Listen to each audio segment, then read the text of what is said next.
Living with MS is not just about managing your symptoms, right? More than that, it is also about understanding what triggers them. In this video, I would like to share 5 points that triggers my MS, and most importantly, what do I do to handle them. Hi everyone, I'm Nilima and I welcome you to my channel Exploring MS. Number one trigger point that I have really gone through myself is stress. I think I have covered it in my previous video also, right? That stress was the reason why I quit my job. I'm still looking out for another option and I'm sure I will get one, but I'm really not in a hurry because I'm really loving the space that I am in at the moment. Stress would, lead to fatigue, mood swings, and a lot of other things, right? I would just not want to get out of my house. It was all because of stress. And these are the things that I understood that, okay, it has to stop. So what did I do? How do I overcome it?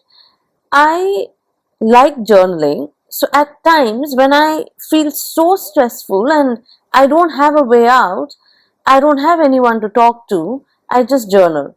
And that has helped me a lot. I journal, I write down my thoughts, and by the end of the writing, I get my answer. I meditate, I calm my mind. That helps me clear my head, and that helps me manage my stress. Second trigger point that I've gone through is heat mainly and weather change. Heat in particular, it just, drains me out completely. I cannot manage to be in that heat. So having ACs is important to me. Now it's not that, I need to be in the AC room 24/7. No, but the temperature has to be maintained for me. I am not very open to extreme cold too. And equally, I am, not keen to extreme hot. So I need balanced temperature. Neither extreme hot nor extreme cold. So that's what I've realized, or I've understood about myself. Third and most important is lack of sleep. Usually I try to sleep at the same time, and it is the body clock, right? My eyes automatically opens at the same time in the morning, so I never sleep to alarm. I never put alarm to sleep, rather. Okay, so until and unless, of course, it's a early morning flight and I might have to wake up at 4 o'clock or 5 o'clock, then of course alarm is needed. But on a normal day, I don't put an alarm to sleep, and I make sure that I sleep by 10:30 at the max. That's what like I do. But again, not every time you can stick to the schedule, right? Any external factors might just come up, and maybe you don't sleep at 10 or 10:30, and then it just extends to 12, 1. And then if in case I don't get that proper sleep, the next day I become very cranky. Next day is totally ruined for me. I mean, totally ruined. I might go through brain fog, fatigue, and something happens to me when I don't get that proper night's sleep. So the lack of sleep, I start being cranky first. Other thing is I feel fatigue, brain fog, and suddenly everything intensifies. Hence I try to sleep every day at the same time. That's what I do. I mean, I manage it by sleeping at the same time. Getting up is not a problem for me. It is the body clock. By 6:30 my eyes are totally open. Fourth trigger point I have noticed is the food. Yes, you heard me correct. The food. Sometimes, when I have those food which might be was not good for me, I start becoming very sluggish. So I'm very what to say, skeptical about food.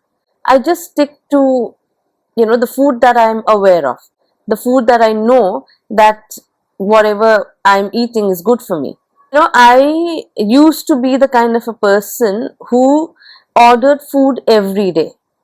Yes, you heard me correct, like every day. So my dinner used to be from outside every single day.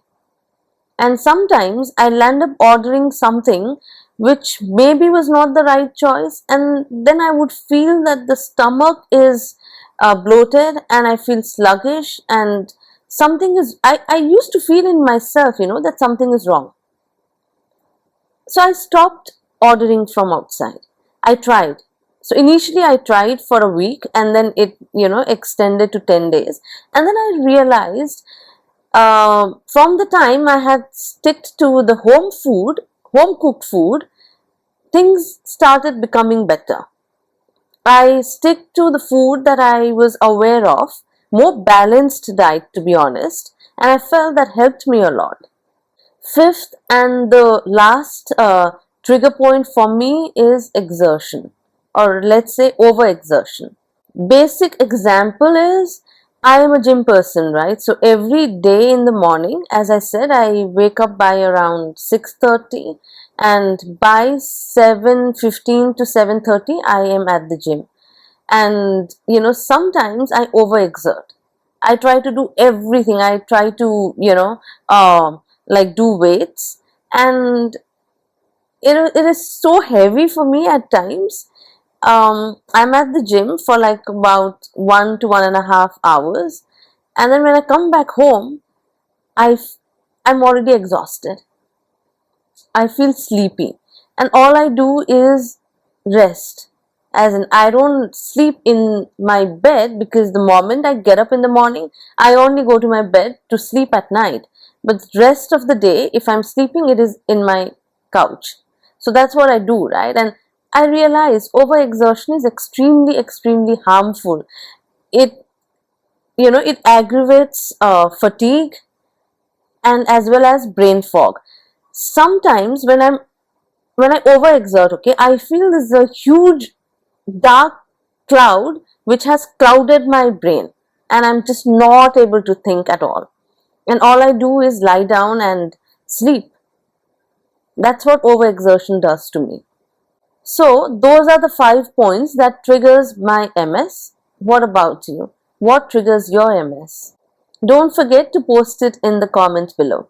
Well, MS is unpredictable. However, knowing your trigger point helps you be in control, right? These 5 trigger points of mine, I know, right? So I plan to, mold my day based on it. If you are living with MS, I would love to hear from you. What exactly triggers your MS? Let's support each other in the comment, and if this video has helped you, do not forget to share it with someone who might be needing it. Give me that thumbs up and subscribe to my channel. Thank you so much for watching. Take care. Bye-bye. I know you care. Exploring, and together we ride.